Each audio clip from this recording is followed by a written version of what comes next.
Assalamualaikum warahmatullahi wabarakatuh. Bismillahirrahmanirrahim.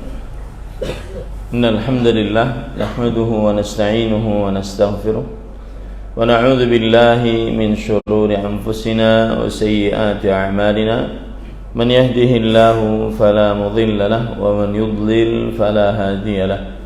وأشهد أن لا إله إلا الله وحده لا شريك له وأشهد أن محمدا عبده ورسوله يا أيها الذين آمنوا اتقوا الله حق تقاته ولا تموتن إلا وأنتم مسلمون يا أيها الناس اتقوا ربكم الذي خلقكم من نفس واحدة وخلق منها زوجها وبث منهما رجالا كثيرا ونساء واتقوا الله الذي تساءلون به والأرحام إن الله كان عليكم رقيبا يا أيها الذين آمنوا اتقوا الله وقولوا قولا سديدا يصلح لكم أعمالكم ويغفر لكم ذنوبكم ومن يطع الله ورسوله فقد فاز فوزا عظيما أما بعد فإن أصدق الحديث كتاب الله وأحسن الهدي هدي محمد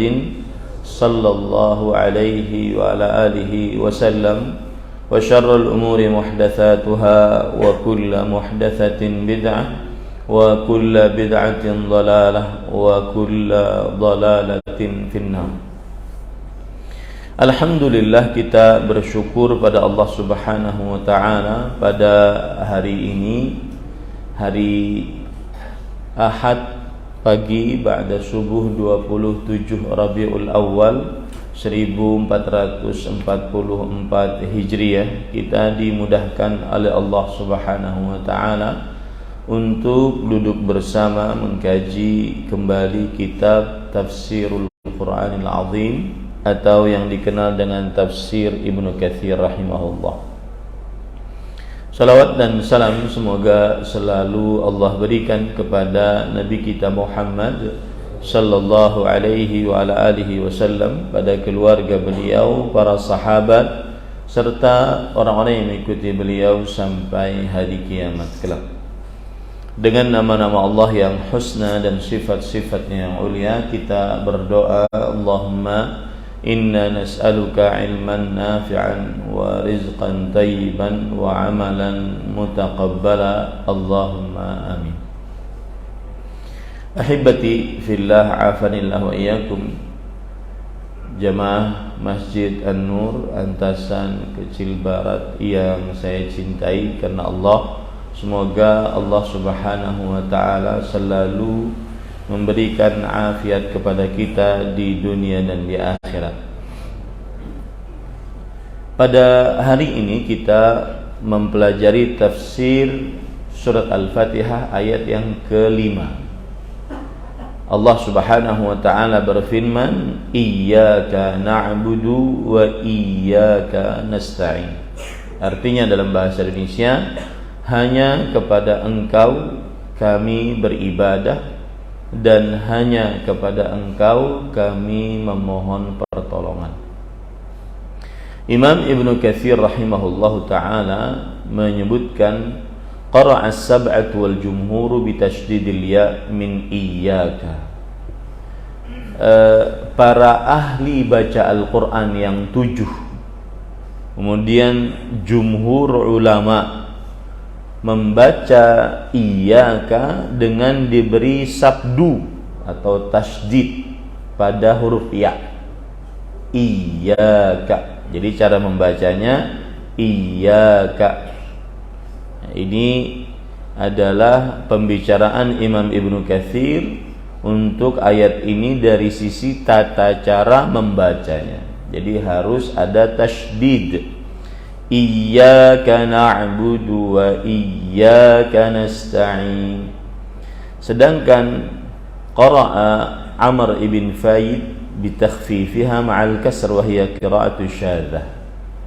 Dan Amr ibn Faid seorang ahli baca Al-Quran juga di zaman dahulu, membacanya dengan tanpa tasydid. Iyyaka, iyyaka, iyyaka, iyyaka. Dan iyyaka tanpa tasydid, iyyaka, ini adalah bacaan yang syadzah, bacaan yang tertolak, bacaan yang menyelisihi bacaan para ahli baca Al-Quran. Jadi tidak dibaca. Kemudian para ikhwan yang dirahmati oleh Allah Subhanahu wa taala, penulis mengatakan wa nasta'in bi fathin nun. Wa nasta'in bi fathin nun. Afwan, sebelumnya dan ada perkara penting di sini.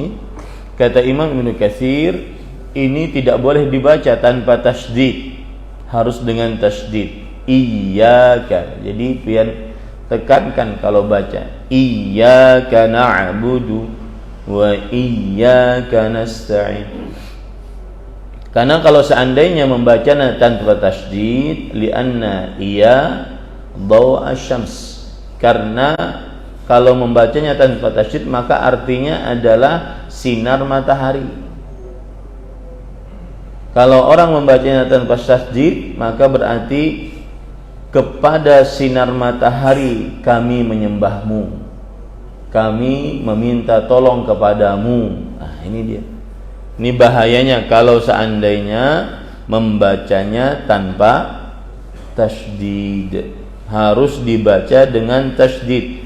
Iyyaka na'budu wa iyyaka nasta'in. Kalau membacanya tanpa tasydid maka itu berarti sinar matahari.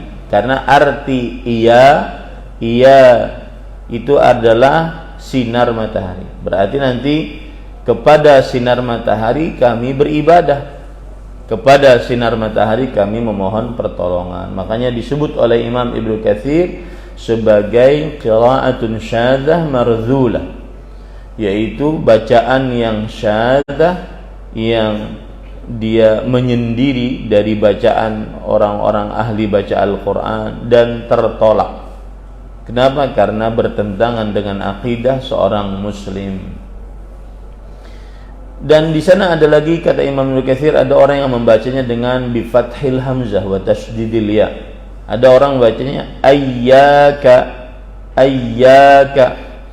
Ada lagi yang membacanya dengan hayyaka. Bukan pakai hamzah di atas alif, tapi pakai ha. Hayyaka. Ini semua adalah kurang tepat. Yang tepat adalah bacaan jumhur. Bacaan jumhur ahli baca Al-Quran, iyyaka na'budu wa iyyaka nasta'in. Itu bacaan iyyaka. Sekarang penulis Imam Ibnu Katsir rahimahullah mengatakan wa nasta'in bi fathim nun awalul kalimah fi qiraatil jami' siwa Yahya ibn Wathan wal A'mash fa innahuma kassaraha wa hiya lughatu Bani Asad wa Rabi'ah wa Bani Tamim wa Qais. Kalau kita membaca nasta'in, beliau enggak tahu kenapa langsung kepada nasta'in, tidak membicarakan na'budu. Kita baca saja nasta'in, kata beliau membacanya dengan memberikan harakat fathah pada huruf nun. Nasta'in, ya, nasta'in. Ada bacaan lain nista'in, pakai harakat kasrah. Nista'in, ini bacaan Yahya ibn Wathan, Sulaiman bin Mihran al-A'mash, seorang tabi'i. Nista'in, nista'in, ya. Tapi yang lebih masyhur adalah nasta'in. Yang lebih masyhur adalah apa? Nasta'in. Kemudian Imam Ibnu Katsir membicarakan perkara penting. Nih, perhatikan baik-baik. Tadi kan ayatnya berbunyi iyyaka na'budu. Hanya kepadamu kami na'budu, kami beribadah.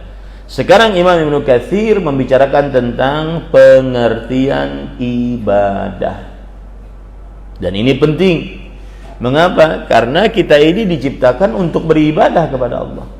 Tujuan paling puncak penciptaan kita adalah beribadah kepada Allah Subhanahu wa taala. Maka kita harus tahu pengertian ibadah itu apa, sehingga kita bisa mengamalkannya. Penulis Imam Ibnu Katsir rahimahullah berkata, wal ibadatu fil lughati min adz-dzillah wa yuqalu tariqu mu'abbad wa ba'irun mu'abbad ay mudhallal. Artinya ibadah secara bahasa adalah penghinaan, merendahkan, perendahan. Jadi kalau orang beribadah itu berarti dia sedang merendahkan diri kepada Allah. Orang Arab menyebutnya tariqun mu'abbad, jalan yang rendah, menurun. Ya, ba'irun mu'abbad, onta yang dituntun. Ya, ini arti ibadah secara bahasa. Maka usahakan dalam setiap aktivitas ibadah apapun yang kita kerjakan, sholat, puasa, zakat, haji, baca Quran, berdoa, berzikir, hati kita, kalbu kita dalam keadaan merendah, dalam keadaan menghinakan diri di hadapan Allah Subhanahu wa taala. Wa fi syara' ibaratun amma yajma' kamal al-mahabbati wal khudu'i wal khauf. Ini penting. Adapun secara istilah syariat, ibadah adalah sebuah istilah yang mengumpulkan seluruh makna cinta, ketundukan, dan rasa takut. Orang kalau beribadah dia harus mengumpulkan 3 poin ini dalam dirinya: rasa cinta, rasa tunduk, dan rasa takut kepada Allah. Tadi kita sholat subuh. Kenapa kita sholat subuh? Karena kita mencintai Allah. Kemudian karena kita tunduk kepada Allah. Kemudian karena kita takut akan siksa Allah Subhanahu wa taala. Mengapa kita tidak mau melanggar larangan-larangan Allah seperti melakukan kesyirikan, perbuatan bid'ah, dan dosa-dosa besar lainnya? Di antaranya membunuh, berzina, minum khamar, berjudi, ya, kemudian mencuri dan seterusnya, makan harta riba, korupsi, pungutan liar, sogok menyogok. Kenapa kita tidak lakukan itu? Karena kita beribadah, yaitu karena rasa cinta kita kepada Allah, tunduk kita kepada Allah, dan takut kita kepada Allah Subhanahu wa taala. Itulah pengertian ibadah. Mengapa kita jam 5 bangun karena azan subuh, kemudian setelah itu pergi menuju masjid, berjamaah di masjid, meninggalkan kasur kita, menghilangkan dengan paksa rasa kantuk kita, karena kita cinta kepada Allah, kita tunduk kepada Allah, kita takut kepada Allah Subhanahu wa taala. Dan itulah pengertian ibadah. Ya, jadi kalau ditanya, kamu di dunia ini tujuannya apa? Beribadah. Ibadah itu apa? Ibadah adalah ungkapan yang mengumpulkan seluruh rasa cinta, seluruh ketundukan, seluruh rasa takut hanya kepada Allah. Itulah ibadah kepada Allah Subhanahu wa taala. Baik. Kemudian penulis mengatakan, wa qaddama al-maf'ula wa huwa iyyaka wa karrar lil ihtimami wal has, ay la na'budu illa iyyak wa la natawakkalu illa 'alaik wa hadha huwa kamalut ta'ah.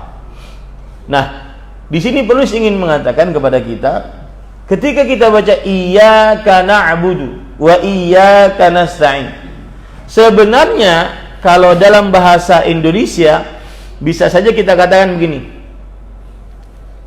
kami beribadah kepadamu. Lihat ya, Perhatikan baik-baik. Kami beribadah kepadamu.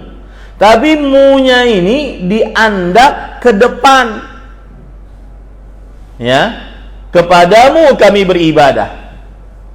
Makanya iyyaka na'budu. Bisa saja Allah Subhanahu wa taala berfirman, na'buduka.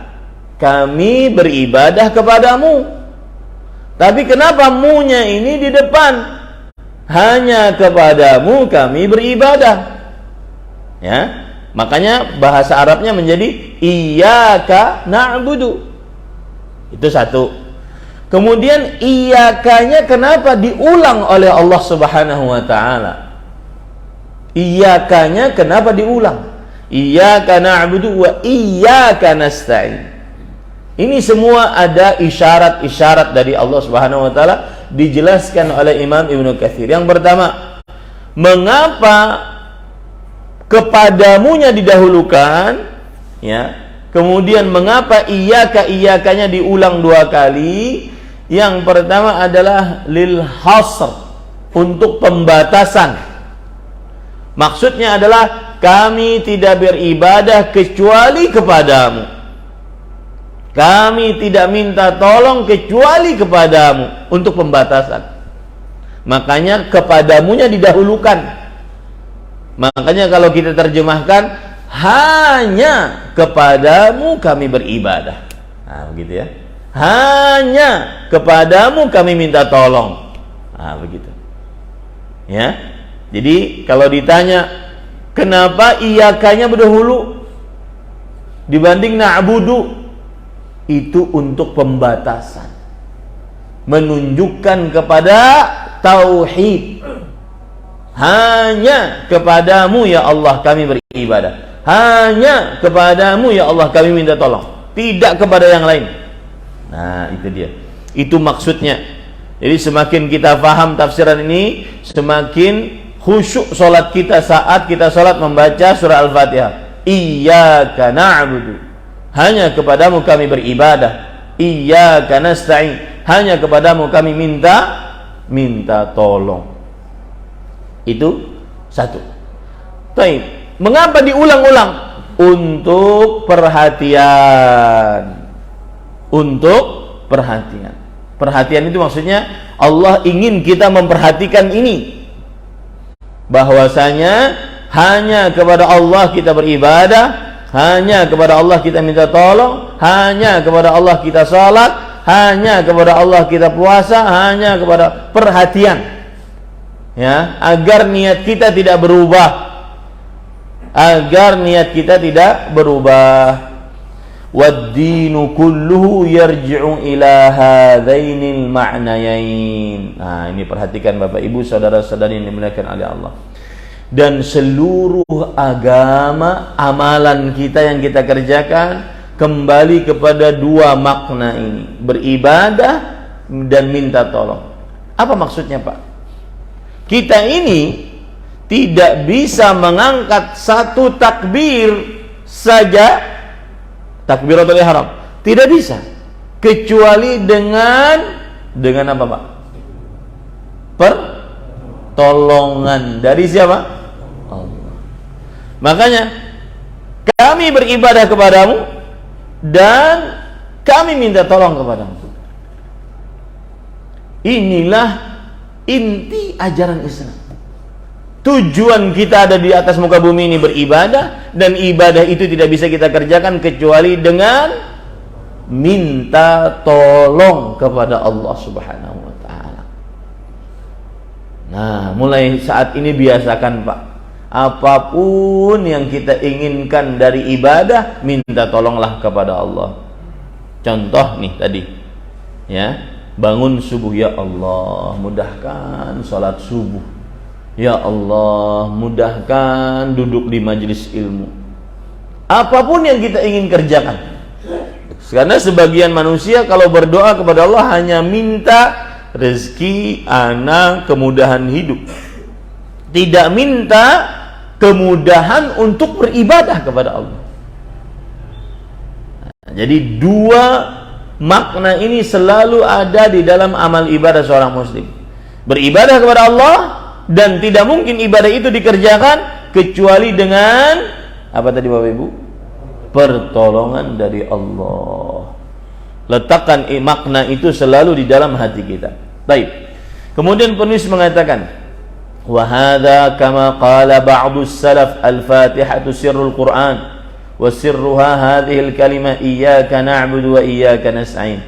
فالأول تبرؤ من الشرك والثاني تبرؤ من الحول والقوة والتفويض إلى الله عز وجل. Ini sebagaimana perkataan para ulama salaf, para sahabat, para tabi'in. Mereka mengatakan surat Al-Fatihah adalah rahasia Al-Quran. Inti Al-Quran itu ada pada surat Al-Fatihah. Semua yang ada dalam Al-Quran ada pada surat Al-Fatihah. Sumber Al-Quran ada dalam surat Al-Fatihah. Dan rahasia dari surat Al-Fatihah ayat yang kelimanya. Nah gitu ya. Al-Quran intinya surat Al-Fatihah. Surat Al-Fatihah intinya ayat yang kelimanya. Iyyaka na'budu wa iyyaka nasta'in. Apa maknanya? Iyyaka na'budu, berlepas diri dari kesyirikan. Wa iyyaka nasta'in, berlepas diri dari bersandar kepada kekuatan sendiri. Itulah inti dari tauhid. Itu inti dari ibadah. Iyyaka na'budu menunjukkan kepada berlepas diri dari kesyirikan. Dan iyyaka nasta'in berlepas diri dari minta daripada bersandar kepada kekuatan selain kekuatan Allah Subhanahu wa taala. Makanya berserah dan menyandarkan perkara hanya kepada Allah.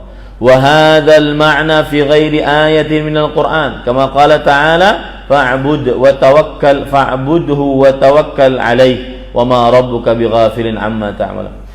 Makna seperti ini, Pak, beribadah minta tolong, beribadah minta tolong. Ini banyak dalam Al-Qur'an. Contoh surat Hud ayat 123. Fa'budhu, beribadahlah kepada Allah, wa tawakkal 'alaihi, dan bersandarlah kepada Allah. Beribadahlah kepada Allah dan bersandarlah kepada Allah. Ya Allah, aku ingin menaikkan ibadah haji, mudahkan aku. Entah tahu dari mana duitnya, yang penting aku ingin menaikkan ibadah haji. Beribadah minta tolong, ibadah minta tolong. Ya Allah, aku ingin bangun masjid. Dia tahu dirinya itu enggak kaya, tapi dia ingin bangun masjid, minta tolong dia kepada Allah. Beribadah, ingin bangun masjid, minta tolong kepada Allah. Ya Allah, aku ingin bersedekah. Dia tahu dirinya tidak punya uang, akan tetapi dia ingin beribadah kepada Allah Subhanahu wa taala. Dia minta tolong, ibadah minta tolong, ibadah minta tolong. Selalu seperti itu. Begitu juga dalam surah Al-Mulk ayat 29. Qul huwar rahmanu amanna bih wa alaihi tawakkalna. Katakanlah wahai Muhammad sallallahu alaihi wasallam, dialah Allah yang Maha Pengasih. Kami beriman kepada Allah dan hanya kepadanya kami bertawakal, berserah diri. Beriman, ibadah. Berserah diri adalah minta tolong kepada Allah.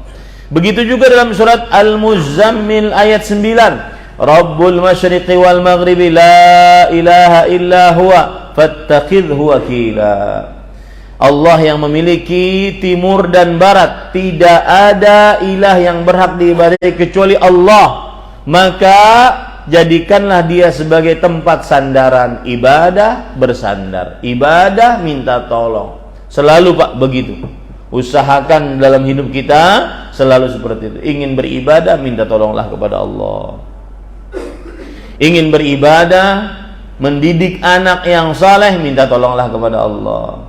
Ingin beribadah, mendidik istri agar salehah, minta tolonglah kepada Allah. Dan seterusnya seperti itu. Beribadah, ingin bisa baca Quran. Ini sekarang bulan apa? Bulan Rabiul Awal, Rabiul Tsani, Jumadal Ula, Jumadal Tsani, Rajab, Sya'ban, Ramadan. 5 bulan lagi bulan Ramadan. Baca Al-Quran masih terbata-bata, belum lancar. Saya sering sekali mengatakan, orang yang paling sedih saat bulan Ramadan adalah seorang muslim yang tidak bisa menghatamkan membaca Al-Quran di bulan Ramadan karena dia tidak lancar baca Quran. Nah, bulan Al-Quran, Ramadan bulan Al-Quran, 5 bulan lagi, bisa enggak ya Allah? Minta tolong sama Allah. Ya Allah, saya ingin hatam dalam bulan Ramadan, mudahkan saya baca Quran. Ya, ingin beribadah, minta tolong kepada Allah. Ingin beribadah, minta tolong kepada Allah Subhanahu wa taala. Dan berapa banyak bukti nyata orang yang beribadah dan sebelumnya minta tolong dimudahkan oleh Allah Subhanahu wa taala. Wa kadzalika hadhihi al-ayatul karimah iyyaka na'budu wa iyyaka nasta'in. Demikian pula ayat yang mulia ini, yaitu iyyaka na'budu wa iyyaka nasta'in, kembali kepada dua makna ibadah, dan ibadah ini tidak bisa kita kerjakan kecuali dengan minta tolong kepada Allah. Nah, kemudian penjelasan yang menarik lagi, wa tahawwala al-kalamu min al-ghaibati ila al-muwajahati bi kafil khitab wa huwa munasib li'annahu lamma athna 'ala Allah faka'annama iqtaraba wa hadara baina yaday Allah falihadza qala iyyaka na'budu wa iyyaka nasta'in. Dan perhatikan baik-baik, berpindah redaksi pembicaraan dengan kata ganti orang kedua, ka dalam bahasa Arabnya. Dan ini cocok karena dari awal kita membaca surah Al-Fatihah, Bismillahirrahmanirrahim, Alhamdulillahirabbil alamin, Arrahmanirrahim, Maliki yaumiddin. 4 ayat ini semuanya adalah pujian kepada Allah. Setelah dia memuji Allah, seakan-akan dia mendekat ke hadapan Allah. Makanya saat itu dia memakai kata ganti orang kedua, iyyaka, hanya kepadamu, dekat seperti kita dan kamu, ya, saya dan Allah Subhanahu wa taala, dekat. Mengapa? Karena di ayat 1 sampai 4 kita puji Allah Subhanahu wa taala. Jadi perubahan redaksi kata ganti itu adalah karena pujian kita dari ayat 1 sampai 4. Iyyaka na'budu wa iyyaka nasta'in. Lihat subhanallah, sampai sebegitu para ulama menjelaskan. Ya. Jadi kan dari awal tidak ada kata ganti orang kedua, mu enggak ada. Mu, kamu enggak ada. Hanya ayat yang kelima. Bismillahirrahmanirrahim, dengan nama Allah yang Maha Pengasih lagi Penyayang. Alhamdulillahirabbil alamin, segala puji bagi Allah, Rabb semesta alam. Ar-Rahmanirrahim, Maha Pengasih, Maha Penyayang. Maliki yaumiddin, sang raja pada hari hisab. Lihat, 4. Enggak ada kata ganti orang kedua. Lalu yang kelima, iyyaka, hanya kepadamu, kata ganti orang kedua. Rahasianya tadi apa? Ayat 1 sampai ayat 4, pujian. Dengan pujian tersebut kemudian kita seperti mendekat kepada Allah. Maka kita ambil di dalam ini adab berdoa. Kalau mau minta sama Allah, maka adabnya sebelum minta apa? Memuji Allah. Ustaz, cara muji Allah itu gimana sih? Ya Allah, Engkaulah yang Maha Pengasih. Ya Allah, Engkau Maha luas rezekinya. Ya Allah, Engkau Maha Penyayang. Ya Allah, Engkau Maha Kuasa. Ya Allah, Engkau Maha Perkasa. Ya Allah, semua nikmat ada pada tanganmu. Ya Allah, nasibku di tanganmu. Ya Allah, aku adalah budakmu. Ya Allah, Engkau adalah rajaku. Terus seperti itu. Pintar-pintar lisan kita memuji Allah sebelum meminta. Seperti doa-doa Rasulullah SAW kan banyak. Allahumma inni abduk, ya Allah, aku adalah budakmu, hambamu, wa banu abdik, dan anak dari budak laki-lakimu, orang tua kita maksudnya, wa banu amatik, dan anak dari budakmu yang perempuan, ibu kita maksudnya. Nasiyati biyadik, nasibku ada di tanganmu. Adlun fiya hukmu, adil keputusanmu padaku. Madin fiya qada'uk, sudah tetap takdirmu untukku. Ini semua penyerahan diri, pujian kepada Allah Subhanahu wa taala. Baru setelah muji-muji Allah, Apa yang terjadi? Allahumma inni as'aluka bikulli ismin huwa lak sammaita bihi nafsak aw anzaltahu fi kitabik aw 'allamtahu ahadan min khalqik aw ista'tharta bihi fi 'ilmil ghaibi innaka an taj'alal qur'ana rabi'a qalbi. Aku memohon kepadamu dengan nama-nama, tawassul dengan nama-nama Allah, dengan nama-namamu yang engkau ajarkan kepada seorang dari Rasulmu, atau yang engkau sebutkan di dalam Al-Quran, atau yang engkau simpan di dalam ilmumu, baru minta, hendaknya engkau menjadikan qalbu kami tenang dengan Al-Quran, hendaknya engkau menghilangkan kegelisahan, kegundahan kami. Nah, ini adab berdoa, dan itu ditunjuki dalam Al-Quran. Puji Allah dulu, baru setelah itu minta. Puji Allah. Jangankan manusia, jangankan Allah, Pak, manusia saja. Ya, kalau sebelum kita minta, kita puji, nih saya ngasih. Piantu. Puji setinggi langit. Nah, maksud ulun datang ke sini. Ya. Itu jangan adab di antara hamba dengan Allah. Adab antar manusia ya seperti itu. Nah, ini para ikhwah, Bapak Ibu, saudara-saudari. Jadi berubah kata ganti menjadi orang kedua. Kenapa? Karena setelah memuji seakan-akan mendekat ke hadapan Allah Subhanahu wa taala. Baik. Lanjut. Wa fi hadza dalilun ala anna awwal as-surati khabarun min Allah Ta'ala bi-thana'i ala nafsihi al-karimah bi jamili sifatihi al-husna wa irsyadi ibadihi bi an yuthnu alaihi bidzalik. Dan di dalam ini terdapat dalil bahwa awal surat Al-Fatihah adalah kabar dari Allah, pujian untuk dirinya yang mulia dengan sifat-sifatnya yang tinggi dan nama-namanya yang husna, dan juga petunjuk bagi hamba-hambanya agar memuji Allah Subhanahu wa taala. Walihada la tasihhu salatu man lam yaqul dzalik wa huwa qadirun alaih. Oleh sebab itulah tidak sah salat seseorang yang tidak membaca Al-Fatihah padahal dia sanggup untuk membacanya. Kama jaa fi sahihain, sebagaimana yang disebutkan dalam hadis riwayat Imam Bukhari dan Muslim, an Ubadah bin Samit radhiyallahu anhu qala Rasulullah sallallahu alaihi wasallam la salata liman lam yaqra bi Fatihatil kitab. Sebagaimana hadis riwayat Bukhari dan Muslim dari Ubadah bin Samit radhiyallahu anhu, sahabat Rasulullah SAW.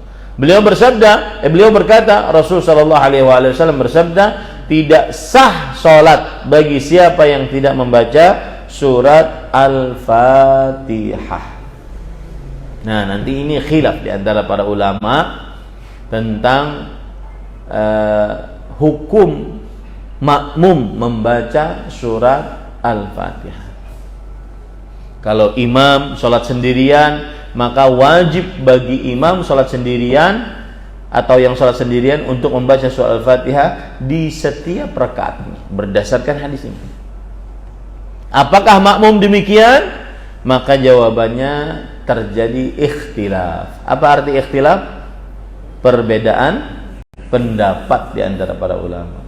Ada yang mengatakan bagaimanapun makmum wajib baca surat Al-Fatihah. Lalu kapan bacanya, Ustaz? Ulun ingin bertakun. Yang biasa makmum dan membaca surat Al-Fatihah, angkat tangan. Apabila pian bacanya? Setelah imam selesai membaca Al-Fatihah. Berarti pas imam baca surat, pian baca. Atau di antara Al-Fatihah dengan surat, pian baca. Baik. Ada yang lain prakteknya? Sidin membaca Al-Fatihahnya, karena Sidin makmum, Sidin baca Al-Fatihahnya. Kalau imam suaranya keras, maka beliau antara surat Al-Fatihah dengan surat itu baca. Kalaupun imamnya membaca surat, tetap beliau baca karena mungkin Al-Fatihahnya belum selesai. Ada praktek lain? Ada praktek lain disebutkan oleh para ulama, yaitu membacanya antara ayat-ayat. Misalkan imam baca Alhamdulillahirabbil alamin, makmum baca di situ Alhamdulillahirabbil alamin, Ar-Rahmanir Rahim, Maliki yaumiddin. Iyyaka na'budu wa iyyaka nasta'in. Nah, itu cara kedua membaca surat Al-Fatihah bagi makmum. Bagi yang berpendapat makmum tetap membaca surat Al-Fatihah. Cara yang pertama tadi sesudah amin. Ghairil maghdubi 'alaihim waladdallin. Amin. Baca langsung. Bismillahirrahmanirrahim. Alhamdulillahirabbil alamin arrahmanirrahim sampai selesai. Baik, imamnya lagi baca surat gimana? Ya sudah baca. Ya, tetap baca saja. Kalau makmum tersebut mengambil pendapat berdasarkan hadis tadi, tidak sah salat bagi siapa yang tidak membaca surat Al-Fatihah. Baik. Di sana ada pendapat yang kedua dan pendapat makmum membaca Al-Fatihah meskipun si imam membacanya dengan suara yang keras, makmum tetap baca Al-Fatihah. Ini pendapat jumhur. Apa arti jumhur, Pak? Mayoritas para ulama. Baik, di sana ada pendapat yang kedua, yaitu apabila imam membaca dengan suara yang lirih. Apa maksud lirih? Yang tidak keras, maka makmum membaca. Seperti sholat apa? Sholat zuhur, asar, maghrib rakaat ketiga, isya rakaat ketiga dan keempat, maka makmum membaca. Adapun apabila imam membaca Al-Fatihah dengan suara yang keras, maka makmum cukup mendengar. Nah, ini pendapat yang kedua.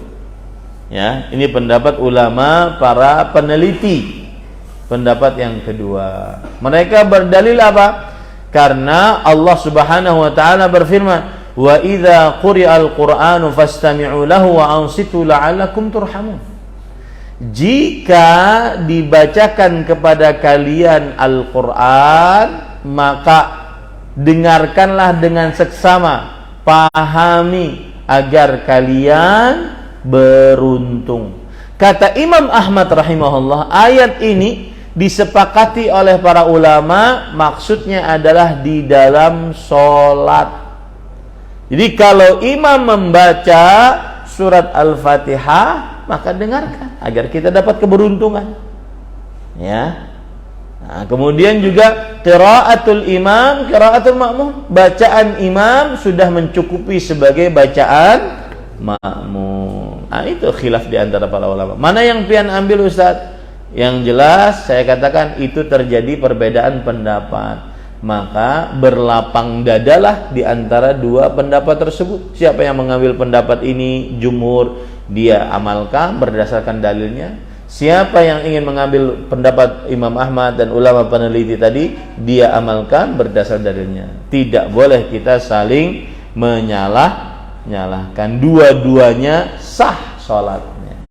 Dua-duanya sah sholatnya.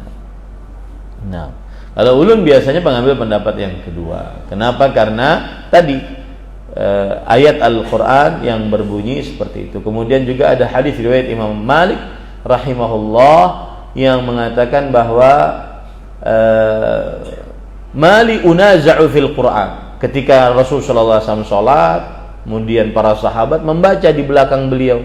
Kata para sahabat Nabi kata Nabi Muhammad SAW, kenapa bacaanku ditandingi? Kenapa bacaanku ditandingi? Kemudian kata Abu Hurairah radhiyallahu anhu, fantahan nasu min qiraatihi illa surat Al-Fatihah. Lalu orang-orang berhenti membaca surat kecuali surat Al-Fatihah. Oh, berarti surat Al-Fatihah masih. Lalu lama-kelamaan kata Abu Hurairah radhiyallahu anhu, maka orang-orang pun berhenti sampai surat Al-Fatihah pun tidak baca. Ini hadis riwayat Imam Malik dalam kitabnya Al-Muwatta. Nah, ini wallahu a'lam. Baik. Wa fi sahihi Muslimin min haditsil Ala bin Ibni Abdurrahman maula Hirqah an abihi an Abi Hurairah radhiyallahu anhu an Rasulillah sallallahu alaihi wa alihi wasallam yaqulu Allah ta'ala qasamtus salata baini wa baina 'abdi nisfain fa nisfuha li wa nisfuha li 'abdi wa li 'abdi ma sa'al idza qala al-'abdu. Ulun baca ya karena ini panjang ayatnya. Alhamdulillahi rabbil alamin qala Allah hamidani 'abdi wa idza qala ar-rahmanir rahim qala Allah athna 'alayya 'abdi fa idza qala malik yaumiddin qala Allah majjadani 'abdi wa idza qala iyyaka na'budu wa iyyaka nasta'in qala hadza baini wa baina 'abdi wa li 'abdi ma sa'al fa idza qala ihdinas siratal mustaqim siratal ladzina an'amta 'alaihim ghairil maghdubi 'alaihim waladdallin qala hadza li 'abdi wa li 'abdi ma sa'al. Baik. Kemudian Imam Ibnu Katsir menyebutkan hadis panjang, hadis riwayat Muslim dari Abu Hurairah radhiyallahu anhu. Hadis ini banyak faedahnya. Dari Rasulullah sallallahu alaihi wasallam Allah berfirman. Ini namanya hadis qudsi. Hadis qudsi pakai qaf, qudsi. Yaitu hadis yang Rasulullah sallallahu alaihi wasallam meriwayatkannya dari Allah. Baik. Apa bedanya hadis qudsi dengan Al-Qur'an? Al-Quran kalau dibaca satu hurufnya diganjar 10 kebaikan amal saleh. Tapi hadis qudsi tidak. Al-Quran dibaca di dalam sholat. Hadis qudsi kalau pian baca dalam sholat batal sholat pian. Nah, jadi beda hadis qudsi dengan Al-Quran. Al-Quran pasti sahih karena dia mutawatir, dinukilkan dari Nabi kepada para sahabat, para tabi'in, kepada para tabi'ut tabi'in, kemudian kepada para ulama sampai kita sekarang, tanpa ada satu orang pun yang bersepakat untuk berdusta. Pasti sahih kalau Al-Quran. Kalau hadis qudsi ada yang palsu, ada yang lemah, karena hadis qudsi sesuai dengan hadis, yaitu ada riwayat-riwayatnya yang palsu, yang lemah, yang sahih, yang hasan. Nah, Allah berfirman, qasamtus salata baini wa baina 'abdi nisfain, fa nisfuha li wa nisfuha li 'abdi wa li 'abdi ma sa'al. Aku membagi salat. Salat itu maksudnya surat Al-Fatihah. Ini menunjukkan agungnya surat Al-Fatihah. Aku membagi surat Al-Fatihah antara aku dan hambaku. Setengah untukku, setengah untuk hambaku. Dan hambaku akan mendapatkan apa yang dia minta di dalam sholatnya. Ini sering saya katakan, berdoa di dalam sholat lebih agung, lebih kabul dibandingkan berdoa di luar sholat. Maka mohon maaf, yang kebiasaan berdoa setelah salam dirubah, berdoanya sebelum salam. Ya, yang berdoa setelah salam dirubah, berdoanya saat sujud. Karena berdasarkan hadis ini, bahwa berdoa di dalam sholat lebih utama dibandingkan di luar sholat. Allah mengatakan, dan hambaku akan mendapatkan apa yang ia minta. Maksudnya di dalam sholat. Ya, hambaku akan mendapatkan apa yang ia minta, maksudnya di dalam sholat. Jika hambaku berkata alhamdulillahi rabbil alamin, maka Allah berfirman, hambaku telah memujiku. Ini berarti bagi Allah. Alhamdulillahi rabbil alamin, Allah berfirman, hambaku telah memujiku. Nah, di sini Pak, Rasulullah SAW tidak menyebutkan Bismillahirrahmanirrahim. Inilah dalil paling kuat siapa imam yang sholat dan tidak membaca Bismillah. Inilah dalil paling kuat, sahih, hadis riwayat Muslim. Yang sholat dia jadi imam atau sholat sendirian dan dia tidak membaca Bismillah. Awal-awal ulun turun ke Banjarmasin tahun 2013, 2014, imbah di Arab Saudi lawas, kemudian turun karena disuruh mau bulik. Aku sudah tuha bulik ikam, nggih mai ulun bulik. Mbah itu sering khutbah di mana-mana. Ya. Habis khutbah Jumat ada yang datang, Ustaz, pian ini khutbahnya mantap pokoknya. Cuma satu kurangnya piannya. Al-Fatihahnya kada bismillah. Padahal ulun berbismillah, cuma bismillahnya apa? Lirih, suara yang rahasia. Artinya suaranya rendah. Ulun termasuk yang mengikuti madhab Bismillahirrahmanirrahim wajib dibaca, tapi bacanya tidak keras. Ulun termasuk yang berpendapat mengikuti pendapat para ulama bahwa Bismillahirrahmanirrahim adalah ayat pertama dari surat Al-Fatihah. Tapi kalau ada imam yang membaca Alhamdulillahirabbil alamin tidak terdengar sama sekali bismillahnya, berarti dalilnya ini, Pak. Bukan berarti tidak sah. Pernah tuh kejadian ulun sholat mengimami, waktu itu baru dari Madinah, masih kuliah. Karena kebiasaan di Madinah kita kan mendengarnya langsung Alhamdulillahirabbil alamin. Jadi terbiasa seperti itu, maka kita sholat mengimami juga seperti itu. Habis sholat harau toh jamaah berjamaah pulang. Ini kejadiannya, berjamaah pulang. Ya, di hadapan ulun pulang. Oh, subhanallah. Nah, makanya ulun hendak mengesahkan ini, bahwa siapa ada imam yang mungkin tidak terdengar bismillahnya, maka mereka pakai dalil ini. Ya, jangan pengen mengulang sholat di hadapan imam. Ya, maka terimalah perbedaan fikih di antara para ulama rahimahullah. Kita sering dituntut, Ustaz, pakai bismillah dong. Kan ini jamaah semuanya pakai bismillah. Maka kita ingin mengajari ada mazhab lain yang tidak pakai bismillah. Toleransilah di hadapan keduanya. Dan semuanya sholatnya apa? Sah. Itu yang paling utama. Jangan mengulang pokoknya biar. Ya, ini para ikhwah. Baik, kemudian wa idza qala ar-rahmanir rahim, jika hambaku mengatakan ar-rahmanir rahim, Allah berfirman, hambaku sedang memuji aku. Ini berarti untuk Allah kan. Ayat kedua alhamdulillahirabbil alamin ar-rahmanir rahim ini untuk Allah Subhanahu wa taala. Fa idza qala maliki yaumiddin, dan jika hambaku mengucapkan maliki yaumiddin, rajanya hari hisab, maka Allah berfirman, hambaku telah mengagungkan aku. Ini berarti juga untuk Allah. Karena kan tadi kata Allah, surah Al-Fatihah itu setengah untukku, setengah untuk hambaku. Wa idza qala iyyaka na'budu wa iyyaka nasta'in, dan jika hambaku membaca hanya kepadamu kami beribadah, hanya kepadamu kami minta pertolongan, maka Allah berfirman, ini antara aku dan hambaku. Nah, ini pertengahannya. Ini antara aku dan hambaku, dan hambaku akan mendapatkan apa yang dia minta kepada aku. Nah, ini pertengahannya, berarti ayat yang ke-5 pertengahannya. Kemudian fa idza qala ihdinas siratal mustaqim siratal ladzina an'amta 'alaihim ghairil maghdubi 'alaihim waladdallin amin hadza li 'abdi wa li 'abdi ma sa'al. Jika hambaku mengucapkan ihdinas siratal mustaqim sampai waladdallin, maka ini adalah untuk hambaku, dan hambaku akan mendapatkan apa yang dia minta. Nah, itulah Ustaz, kalau kita pikir enggak setengah-setengah, Ustaz. Alhamdulillahirabbil alamin Ar-Rahmanir Rahim Maliki Yaumiddin, untuk Allah Subhanahu wa taala.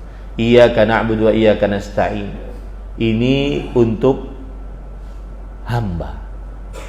Ihdinas siratal mustaqim, ini untuk hamba. Berarti dua sudah ya.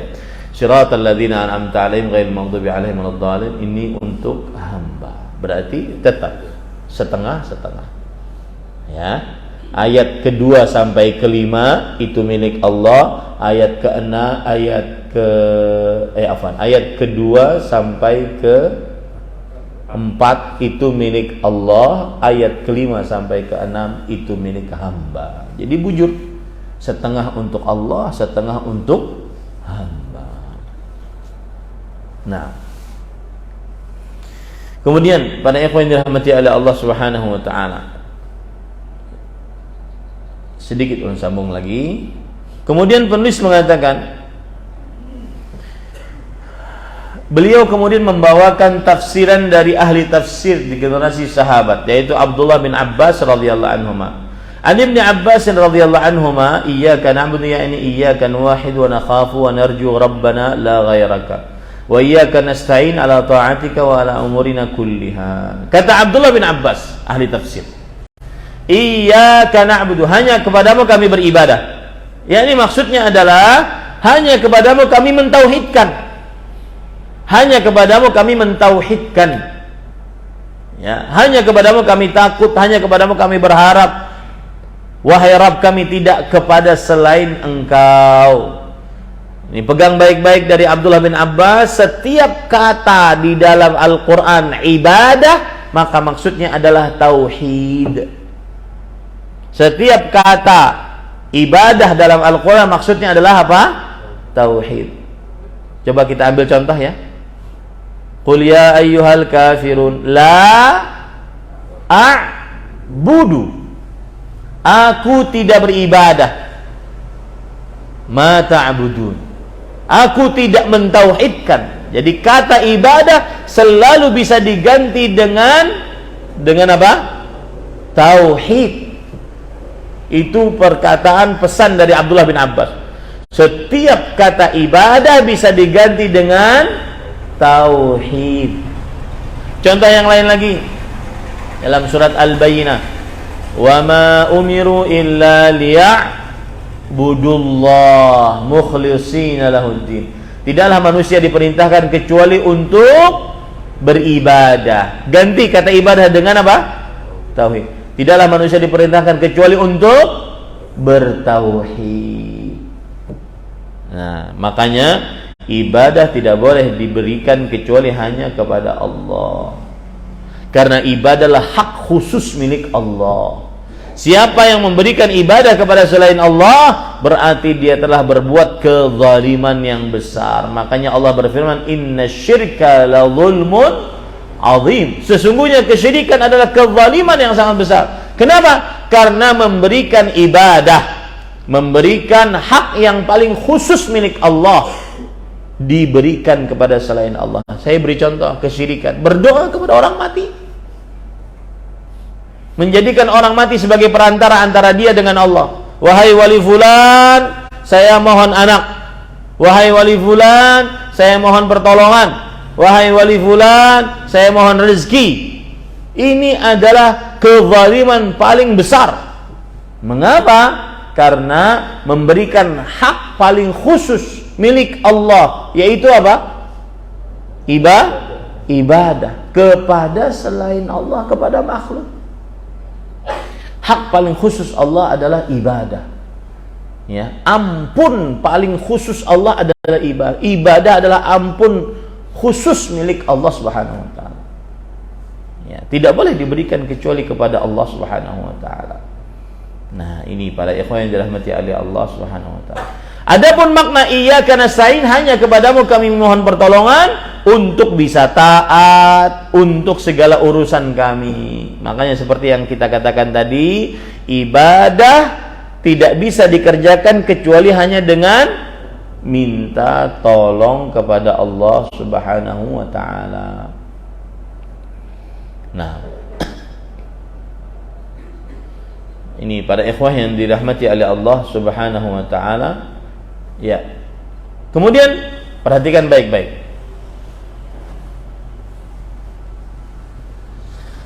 Terakhir, qala ba'du sufiyah, sebagian orang ahli tasawuf berkata, al-ibadah imma li tahsili thawabin wa radd 'iqabin. Qalu wa hadha laysa bita'il idh maqsuduhu tahsilu maqsuduhu, wa imma litasharrufi bitaklifillah azza wa jalla, wa hadha aidan indahum dha'if, bal al-'ali an ya'budu Allah li dhatihi al-muqaddasah al-mawsufah bil kamal. Qalu wa li hadha yaqulu al-musalli usalli lillah walau kana li tahsili ath-thawab wa dar'i al-'adhab wa la batalat salatuhu, wa qad radda 'alaihim dhalika akharun wa qalu qawnul ibadati lillah la yunafi an yutlaba ma'ahu thawaban wala an yudfa 'adaban kama qala dhalika al-arabi amma inni la usinu dandanaka wa dandan mu'ad innama as'alullah al-jannah wa a'udzu binan nar. Faqala An-Nabi sallallahu alaihi wasallam haulaha nudaddin. Ini perhatikan, ini penting.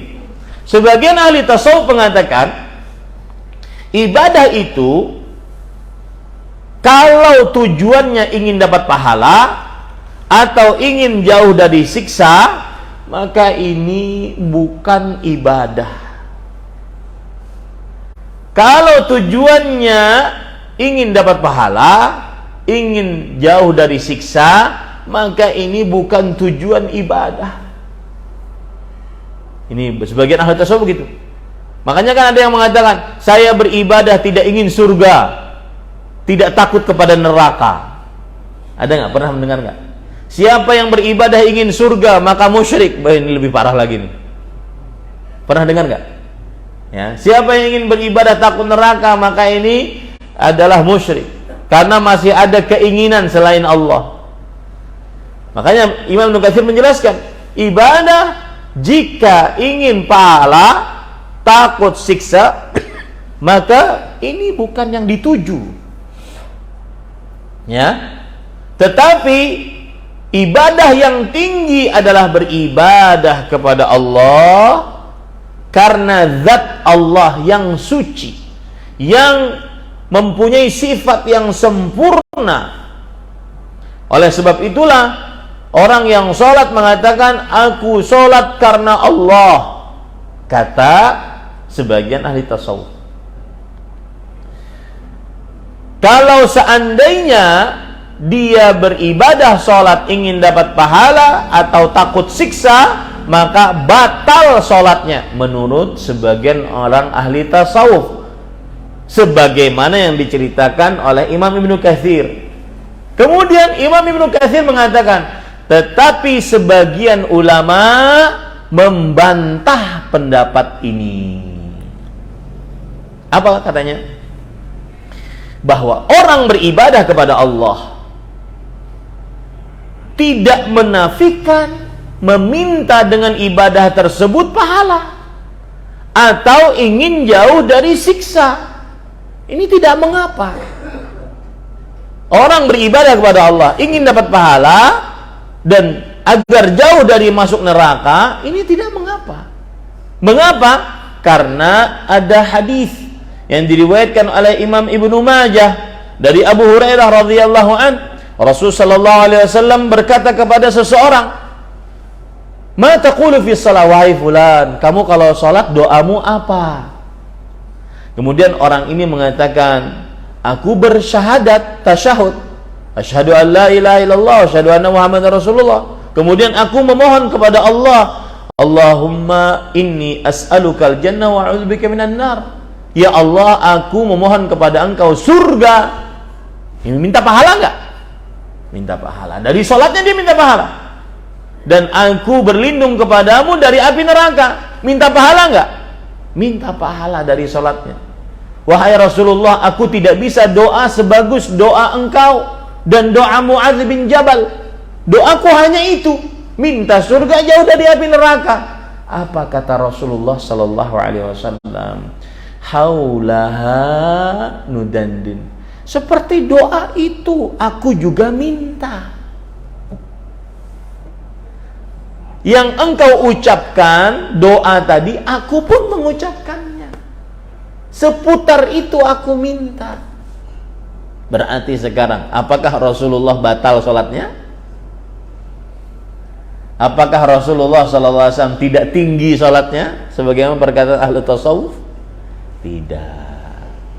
Maka pendapat yang benar adalah beribadah ingin pahala, masuk surga, jauh dari api neraka, itu ibadahnya Rasulullah SAW, bukan ibadahnya orang awam. Bukan, apalagi kata-katanya ibadahnya orang musyrik. Paham ini Pak Ikhwan yang dirahmati oleh Allah Subhanahu wa taala. Selesai bab kita, ayat yang ke-5. Jadi kalau pian ditakuni, boleh enggak beribadah ingin surga? Boleh enggak? Boleh. Apa dalilnya? Nabi Muhammad sallallahu alaihi wasallam pun juga minta surga, jauh dari api neraka. Dan itu yang diinginkan oleh Allah dalam Al-Quran. Coba pian baca surah Al-Fatihah, surat Al-Mutaffifin. Khitamuhu misk. Siapa yang bisa melanjutkan setelahnya? Khitamuhu misk. Wa fi dzalika falyatanafasil mutanafisun. Surga itu adalah yang ditutupi dengan minyak wangi misik, dilumuri lawan minyak wangi misik. Surga itu dilumuri dengan minyak wangi misik. Untuk itulah hendaknya kalian berlomba-lomba. Nah, kita diperintahkan untuk berlomba-lomba mendapatkan surga. Tidak mungkin diperintahkan oleh Allah kemudian tidak boleh. Paham ini Bapak Ibu? Nah, jadi pendapat yang keliru dari kaum ahli tasawuf yang mengatakan aku beribadah bukan karena ingin surga dan bukan karena takut neraka, tetapi aku beribadah hanya karena cinta kepada Allah. Dan sebenarnya perkataan ini kalau kita cermati lebih dalam lagi, ini sebenarnya adalah sedang merendahkan surga dan meremehkan neraka. Pahamlah maksud ulun. Ya, aku beribadah kada hendak surga. Ini meremehkan surga, ini belum tahu biar surga. Ya. Dan aku beribadah tidak takut kepada neraka. Wah, ini berarti meremehkan nerakanya Allah Subhanahu wa taala. Nah, semoga yang sampaikan bermanfaat. Wallahu a'lam. Jika ada yang ingin bertanya, 1-2 orang lagi. Nah, silakan.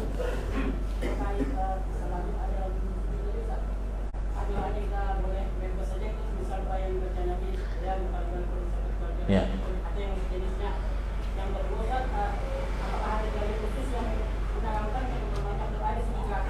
Ya. Bismillah, walhamdulillah. Ulun jawab pertanyaan yang pertama dulu. Doa di dalam sujud. Ulun masih ingat dulu ini. Awal-awal ulun berdakwah di Kalimantan Selatan, gara-gara masalah ini ulun bermasalah. Ya. Ulun katakan waktu itu bahwasanya di dalam sholat kapanpun bisa berdoa. Bahkan dalam ruku pun bisa berdoa. Bukankah Rasulullah SAW berdoa dalam ruku? Beliau salah satu bacaan ruku apa? Subhanakallahumma bihamdika Allahumma ighfirli. Itu beliau baca. Itu kan doa. Cuma yang paling dipentingkan, yang paling ditekankan berdoa di dalam sujud, karena itu memang waktu dekat-dekatnya seorang hamba dengan Allah.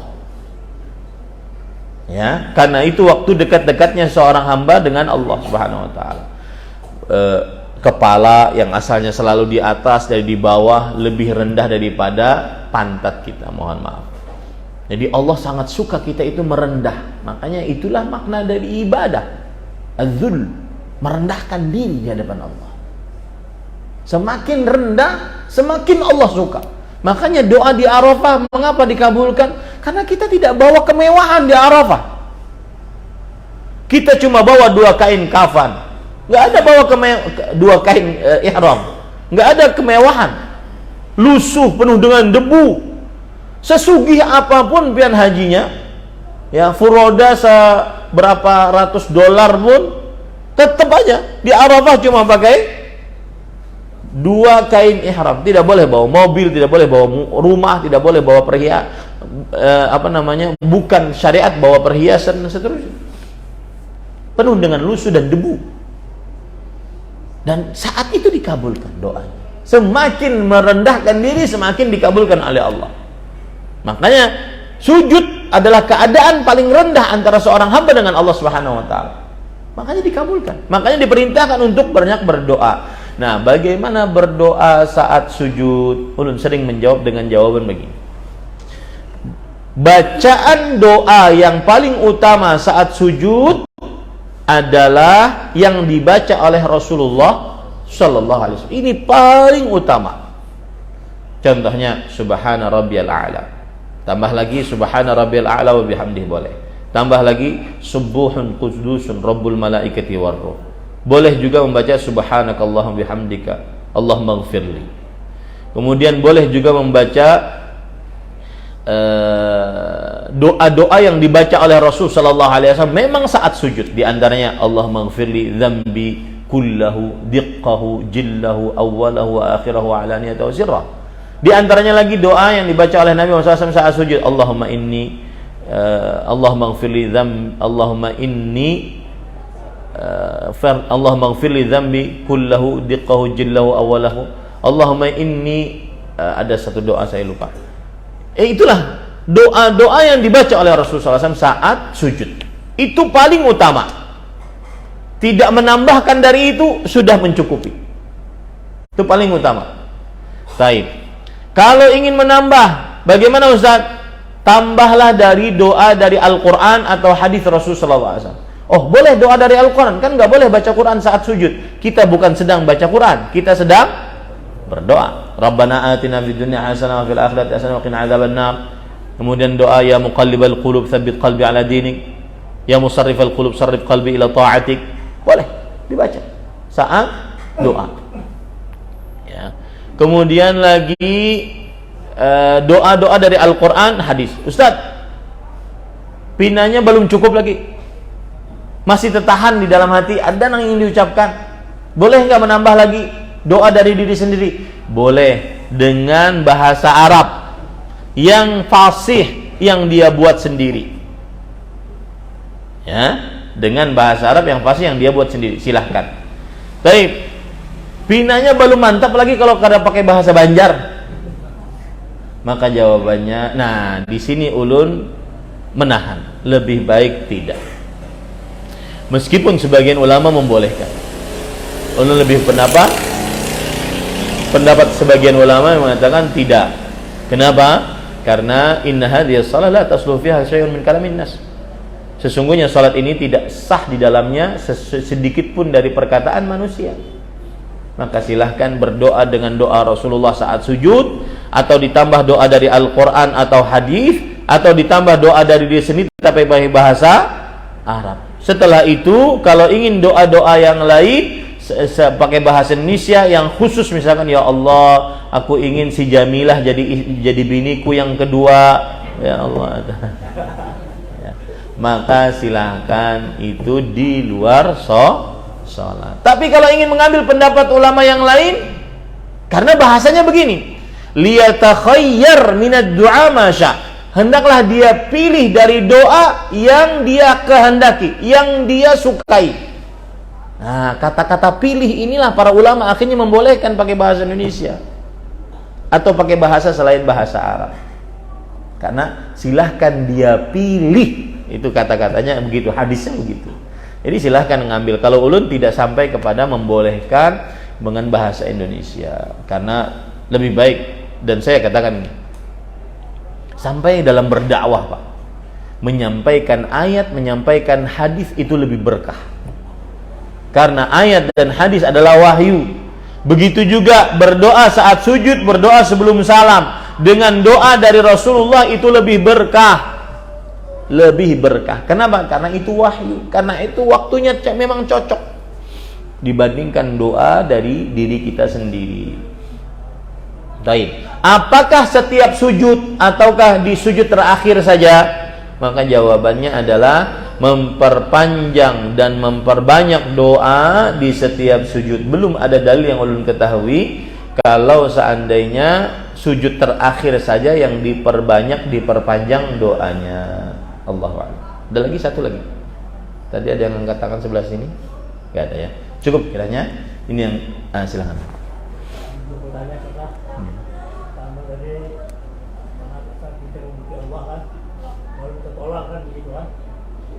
Kalau kita asli kan, pertama kita beriman kepada Allah, beramal soleh, dan juga kita bekerja, yaitu waktu sebelum hakik, waktu sebelum sakit. Jadi kalau tidak ada waktu hakik, maka kita kan dapat pertolongan.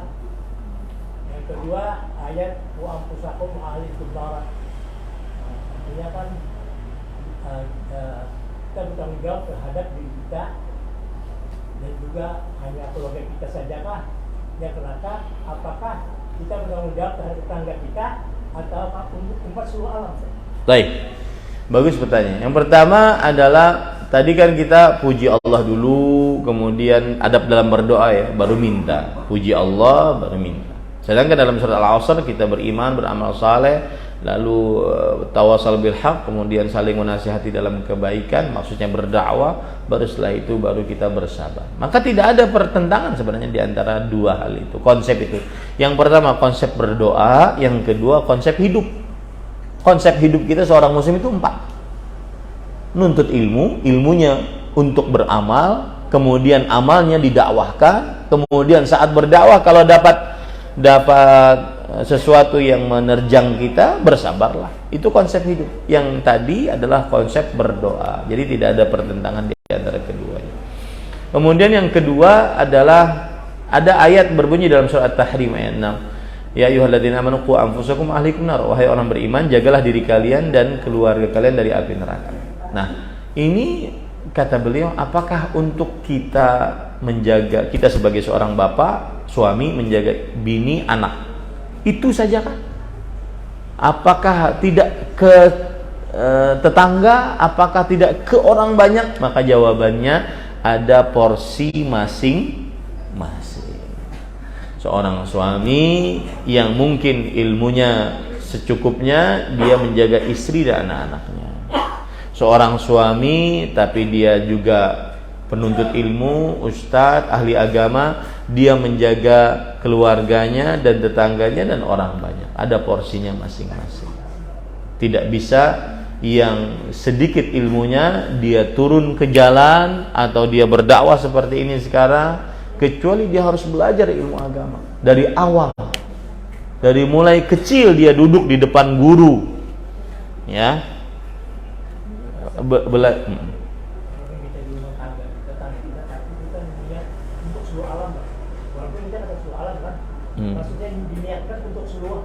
Boleh saja kalau niatnya. Maksud ulun, kalau seandainya untuk prakteknya langsung tidak bisa.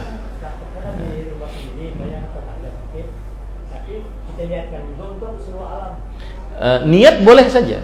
Niat boleh saja.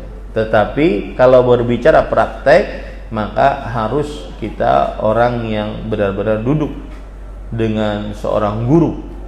Ya, ulun kalau boleh berkisah ya. Dulu ulun nuntut ilmu nahwu itu di pesantren 6 tahun. Setelah dari pesantren duduk lagi. Guru ulun ada guru di Alala, guru nahwu. Duduk dari Ratu Jaleha jalan pakai sepeda motor. Karena sampai ke rumah Sidin Mahadangi dulu. Perjuangan. Diduduk begini enggak asal-asal duduk nih. Ya makanya yang nggak bisa bahasa Arab jangan main duduk sini deh. Ya harus benar-benar dia menguasai. Bukan ulun paling bisa bahasa, tidak, tetapi belajar dulu baru dia duduk di majelis ini. Adapun niatnya untuk orang banyak, mungkin tadi bininya bisa mengamalkan praktek kemudian dilihat oleh orang lain, anaknya bisa berdakwah, akhirnya untuk orang banyak juga. Kalau sekedar niat diperbolehkan, tetapi kalau praktek tidak boleh, kecuali bujur-bujur duduk di majelis ilmu. Capek dia duduk di majelis ilmu baru dia boleh ngajar. Ya, baru dia boleh ngajar. Kalau cuma setahun, apalagi cuma sebulan, 2 bulan, ya, tidak. Apalagi yang baru bertobat, suruh ceramah, wah itu hati-hati, jangan. Karena yang ada kisah-kisah aja, tidak ada dalil-dalilnya dari Al-Quran dan hadis Rasul Sallallahu Alaihi Wasallam. Harus belajar, duduk, capek, ya, harus duduk bersimpuh di hadapan para ulama dulu, baru benar-benar. Makanya, nah, bagus pertanyaannya. Lalu Ustaz, ada satu ayat sampaikan walaupun satu ayat. Itu hadis sahih. Dan maksud dari hadis tersebut adalah apabila kita memiliki satu hadis, kemudian kita pahami dengan baik dan benar, kita sampaikan. Tapi ngajar beda, Pak. Menyampaikan. Ngajar beda. Jawab pertanyaan beda. Kadang pertanyaannya sama, jawabannya beda. Kenapa? Karena di situ ada yang dilihat oleh si pemberi fatwa. Nah, jadi jangan mudah-mudah, apalagi kita di zaman sekarang nih, ya, mudah kan bikin video, hukum ini halal, bikinnya sebar videonya, ya. Hati-hati di zaman sekarang, anak-anak muda kalau kai ulun ini kan yang sudah beruban-uban mungkin tidak punya media sosial, punya handphone yang kalau ditawak kucing mati kucingnya. Itu bersyukur alhamdulillah, kada banyak dosa, ya, kada banyak hitungan di hari kiamat. Ya, nah maka saya nasihat ini penting, pertanyaan-pertanyaan seperti ini, yaitu berdakwah tidak mudah, harus dengan ilmu. Makanya Pak, coba pengen lihat, mohon maaf ya, ulun tidak menuduh siapa-siapa yang duduk di sini. Ini belajar di mana, ustadznya siapa, ya, belajarnya di mana, ustadznya siapa. Bukan hanya titelnya Pak, ya, bukan hanya titel. Bahkan kadang-kadang titel doktor, tapi urusan agama nggak ada belajar. Nah itu jadi masalah. Bisa bahasa Arab nggak? Suruh baca kitab. Bisa baca kitab seperti dia bisa baca Indonesia nggak? Ya, karena penting. Karena bahasa Arab adalah inti dari bahasa Al-Quran dan hadis. Ini sekali lagi ulun berbicara seperti ini tidak nyinggung siapapun, lihat liasan ulunnya, tidak nyinggung siapapun, tetapi kita harus benar-benar tahu kapasitas diri. Yang tidak pernah belajar ilmu agama dengan seorang alim, tidak duduk bersimpuh, duduk capek, letih, ya, hujan kehujanan, panas kepanasan. Kalau ulun boleh cerita dulu, kita ngejar dari majelis habis asar, ya, habis sholat asar di Masjid Nabawi, kita kejar bukahan ke Masjid Dzunurain hanya demi pengajian. Habis Masjid Dzunurain mau maghrib, buka lagi hanya demi pengajian setelah maghrib. Nah, itu harus dinilai. Beda dengan orang yang hanya sekedarnya belajar, apalagi yang tidak dikenal. Nuntut ilmu dari mana ini? Kok langsung mulai cus muncul gitu, ya. Apalagi di zaman sekarang mudah, zaman sekarang itu mudah terkenal. Khalif tu'araf, selisihi maka akan dikenal. Kalau orang Arab mengatakan kencingi sumur Zam-Zam, terkenal pian.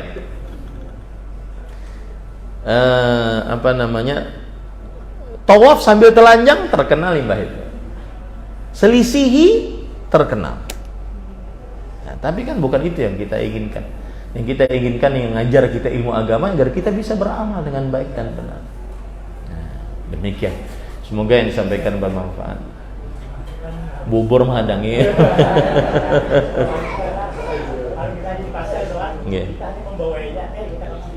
Nah itu berdakwah sudah. Kalau seandainya dia sudah itu adalah amal baik, maka tidak perlu disebutkan hadis. Tidak perlu. Itu sudah dakwah. Itu sudah dakwah di dalam kehidupan kita. Misalkan ngajak ke masjid, itu sudah dakwah. Tetapi yang ulun bicarakan ini duduk di sini menjadi pengajar, ini tidak mudah. Ya, tidak mudah. Apalagi ada orang berkata begini, menurutku itu halal, Pak. Menurutku. Nah, ini hati-hati ini yang gini. Ya. Tidak boleh yang seperti itu. Harus berdalil dari Al-Qur'an atau hadis Rasul. Ini yang bisa kita sampaikan. Subhanakallahumma hamdik, asyhadu an la ilaha illa anta, astaghfiruka wa atubu ilaik. Wassalamualaikum warahmatullahi wabarakatuh.